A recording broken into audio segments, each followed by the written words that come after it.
Permutations like objects. So the example in your textbook was the word whatever it is. Okay. Obviously, what we can see already is that there are 1, 2, 3, 4, 5, 6, 7, 8 O's. So if I asked you how many different ways can I rearrange this 13-letter word, you normally, if they were all distinct, they were all different, all the letters were different, you would say it's 13 factorial. It's 13 factorial. You've got 13 options for the first one, then 12, then 11, then 10, and it goes all the way to 1, so you multiply them all. So 13 factorial will give you the answer. But the problem is, if you switch the two O's to the last N, if I switch these two O's, it's actually still the same word. It's not a different arrangement. Okay? Unless you consider them different O's. So unless you call them O1 and O2, then obviously then it will be 13 arrangements. So the question is, how many different ways can I arrange them so that they don't become the same word, is what we want to do. Okay? So here we go. It's not 13 factorial because even if you switch the last two or these other two, they're still the same word. That's a problem. So this is what we're going to do. We're going to say, all right, well, we want to say right now we've got one W, we've got one M, we've got three L's. So even if you switch the L's, they still make the same word. So L's are a problem, and O's are a problem. I've got 8 of them. So what I want to do is I'm going to say, all right, this is where they started off. They said, so that means to get this answer, the answer to number of ways you can arrange this, it has to be an answer. Number of ways that we can arrange them. So they're going to say, let's call that P. Number of ways that you can actually arrange it where the O's do not repeat. Okay, so I'm going to write here, P, let P be the number of ways you can arrange the letters of the word remove where it is not distinct. Okay, so it's not distinct. You actually have like objects. Let's just say P is the answer. So I don't know the answer yet, but I know there are P ways. So I'm going to call it P, right? What we do know, though, that if it is P, if I'm going to call it P, what I do know is the number of ways for rearranging it, it has to be less than 13 factorial. True? Because 13 factorial was all the possible options. I'm now limiting that possible option. I'm limiting all the ones that you can repeat. So now I'm saying don't repeat it. Anything that repeats or exactly the same, I don't want. That's why P has to be less than. True? So that means if it's less than, well, I can actually make it 13 factorial if I wanted to, okay? Because if this is P, there's a number of ways, and this is the ones without the repetition, then if I add on the repetition, that should get me my total. So this is the thing, I need to add on my repetitions. Agree? If I add on the number of repetitions, technically I get the total. So you get the number of ones where you don't repeat, and you get the ones that you do repeat, you take them all together, should give you the total. Agree? Okay, so it's sort of like saying, the students in our class, we can have some of you standing, some of you sitting, right? If I said I only want the students sitting, so right now we've got 22 of you, there's one standing right now, okay? Then if I ask the total, it'll be 23. Total is 23. We had one standing, and not standing was 22. So what I'm saying is, what if you let this called P? We didn't know it was 22, but if we can add on the number of students who are standing, so the repetitions, these two should give me total. True? Okay, because that's what I'm starting off with. I'm starting with less than 13 factorial. If I add on the ones that are repeating, like the two O's, these two switching, the L switching, if I put on all the ones that do repeat, it should give me a total of 13 factorial. 13 factorial is everything. Repeat and non-repeat. True? So that's the idea. So this is what they're doing.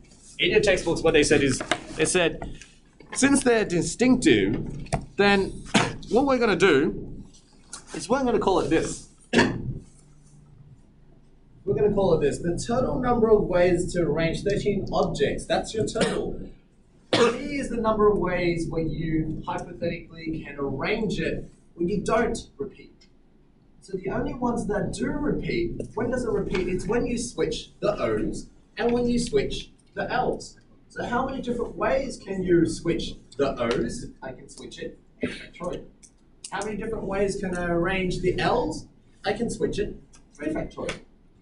So if I add on the number of ways I can switch L, the number of ways I can switch O, times to the number of ways that I can switch without switching the O's and L's, that should give me the total. Does that make sense? Yes? Okay, because that's the key step in understanding what this exercise is about. So that means if you want to know the number of ways you can do it without having the repetitions, well then, this is 13 factorial. I can rearrange the equation now. I can say, oh, well, logically then, that means the other way. Therefore, wait, I didn't even write the answer. Okay, let me rewrite that. Therefore, if I rearrange it right here, P times 3 factorial times 8 factorial should equal to 13 factorial. If I want to know the number of ways that I can arrange it without having the repetition, divide both sides by 3 factorial and 8 factorial. That gives me now the number of ways that you want is equal to 13 factorial over 3 factorial times 8 factorial. Does that make sense? And logically it makes sense. Logically what you're saying is out of the 13, all these possible combinations, if you divide by the number of times you sort of switch them, the number of ways you rearrange them, it then naturally cancels out the ones that are repeating. So what are you left with? You're left with the ones that aren't repeating. That logically makes sense in this equation.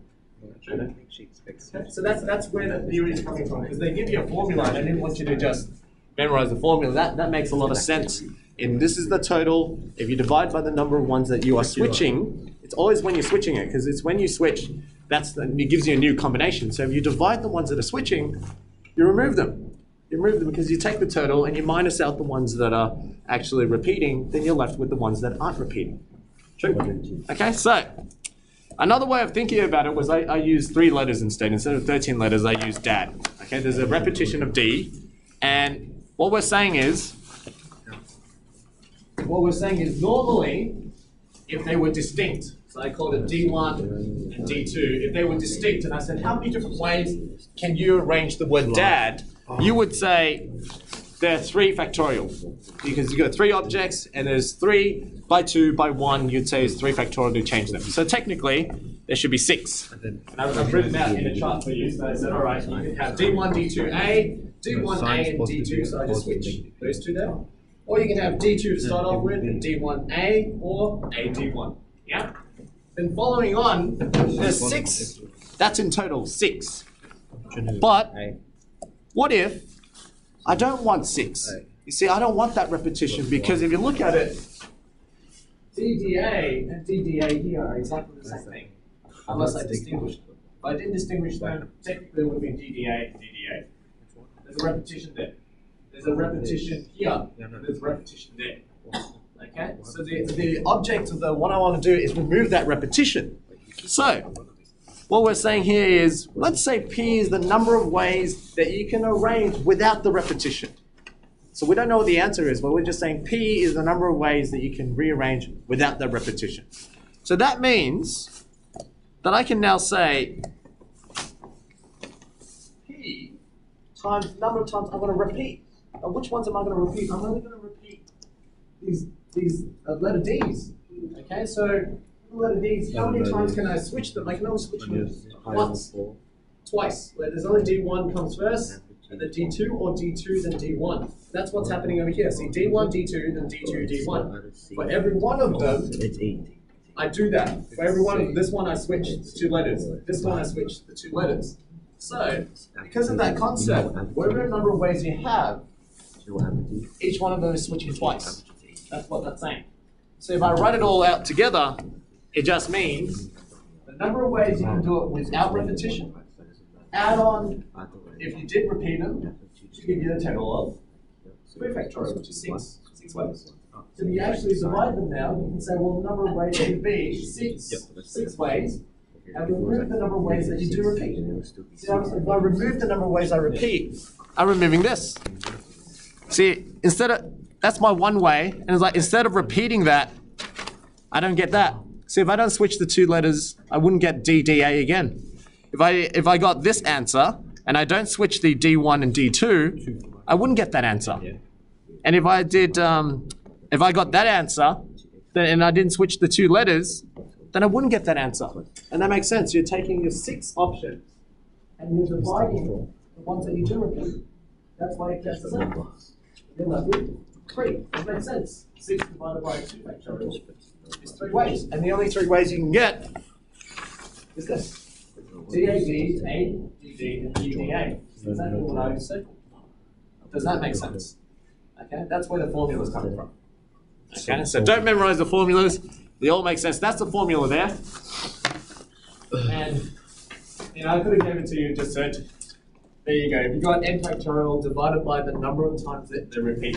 So if you got O's repeating, L's repeating, A repeating, then you put it all down there and you do the number of times you can rearrange them, divide them out. What I didn't want you to do is go, well, I don't know why, but I'm going to memorize that. Because you don't have to. It makes a lot of sense. Why would we do that? Okay, so this is the formula for it. And now doing some examples, just so we get a good feel of it. Let's have a look at this. Find the number of permutations of the letters in the word. I don't know how to pronounce that word. Riffraff. Riffraff, okay. Riffraff. I feel like it's a tongue twister for me there. Find the number of permutations. Now, if you think about it, all the letters aren't distinct. We have letters that are repeating 2 R's and 4 F's. That's the repetition. But how many letters do I currently have? I've got 1, 2, 3, 4, 5, 6, 7, 8. I've got 8 of them. If they were all distinct, it would have been 8 factorial. That's the number of ways I can rearrange them. But as I'm rearranging them, some of them are repeating. And I don't want them to repeat. So, logically, 8 different letters, total number of ways is 8 factorial. Okay? If P is the number of ways to arrange it without repetition, then this is what I would say. P number of ways not repeating. Well, what's repeating? If I add on what's repeating, I'm repeating my R's. There are 2 ways, 2 factorial. No. Oh. Okay, 2 factorial, there are 2 ways to rearrange that, and then there's 4 ways to rearrange that as well, to rearrange the F's. If I add them all on together, that should give me my total, 8 factorial. So if you want to find out the number of ways, P should equal to 8 factorial divided by, remove the ones you're repeating. You're rearranging the R's and you're rearranging the F's. They cancel out and you're only left with the ones that aren't repeating. Now what I just did there was a quick way of simplifying it down. The 8 factorial just means 8 times 7 times 6 times 5 times 4 times 3 times 2 times 1. And this is the same thing as saying 4 factorial, so I just cancelled that out. And that's why I'm left with 8 times 7 times 6 times 5. And 2 factorial is 2. Plug that in your calculator, work out the answer. Okay, so the answer for that one, 840 ways. How do we feel? Feel good? All right. I want you to now have a go with B, and I'll give you the answer. Have a go with B. So we now know the concept, what happens when you have like objects and how you remove them. I want you to have a go with B. There are 4 identical knives, 3 identical forks, 2 identical spoons in a drawer. Now, they are taken out of the drawer and lined up in a row. So how many ways can this be done? How many different ways can I rearrange them? I've randomly pick them out. How many different ways? Because there are 4 identical knives, 3 identical forks, and 2 identical spoons.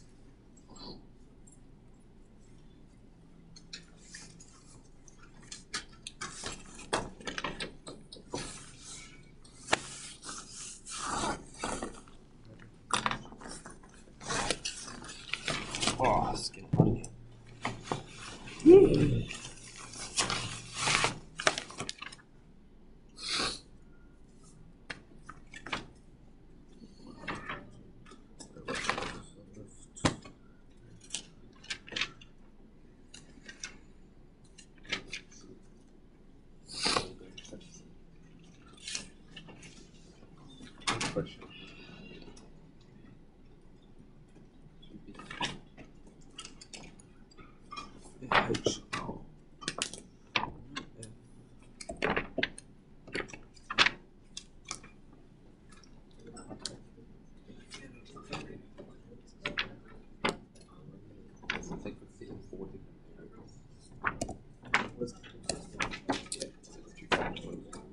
All right, here we go. Check your answers as you're going.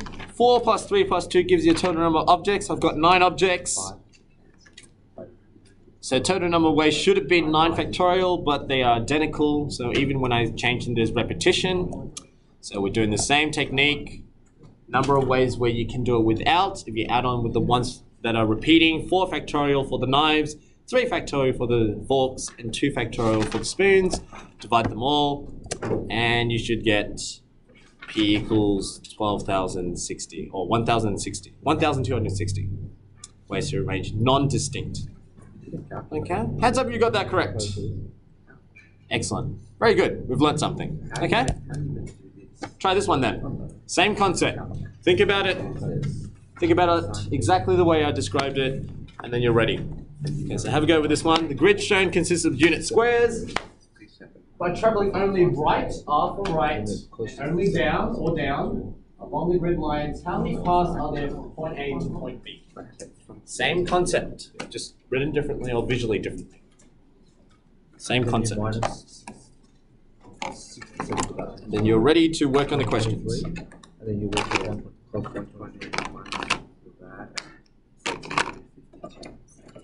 Wait, what?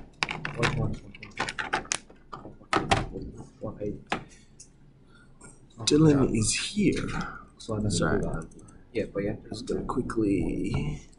But you have to remember negative that. Yeah. What? This here causes negative.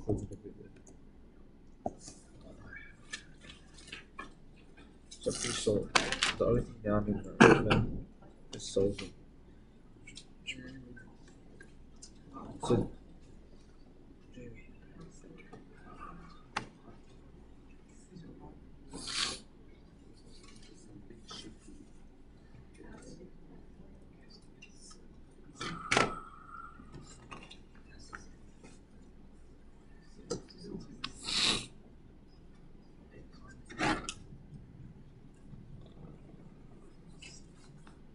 Alright, first step. R's. We got to calculate how many possible R's I can go. I can go 1 across, or I can go 2, or 3, or 4, or 5. So there are 5 R's in terms of repetition, 5 R's. And if I were to go down, 1, 2, 3, 4. So 4 downs, 5 R's. So that's the number of repetitions I am having. So same thing again, total, oh, it should be 4. Oh, did I do this wrong? Oh, I did do it wrong. Oh, wait. And then I fixed it. Oh my God. I must have been thinking as I was writing all this. Okay, so it should be 9 factorial. Hopefully I got it all. Yeah, okay. Woo! Yeah. I got it right. So, yeah. So you got P number of ways to do it without repetition. If you add on the repetition, so 5 rights, 4 downs. Gives you a total of 9 different ways of doing it. Then your final answer should be 9 factorial divided by 4 factorial times 5 factorial, 126 ways. How many of you had that idea? Or at least did that too? Okay, good, kind of ish, yeah? That's how you would do that, that's the logical part. Exactly similar to what you did before, it's just graphical, yeah? There you go. Questions 1 to 8, I remember, 7, was it 1 to 7? 7. Yeah, 1 to 7. All right, there you go. And we're good. Next one's combinations. So where order doesn't matter. Order doesn't matter. So you got ones that do and then ones that don't. And then when it doesn't, with restrictions. And then when it doesn't, with objects, I think. And then we're almost done. I can't remember, there's quite a few exercises in this one. Yes? Yeah, let me just pause the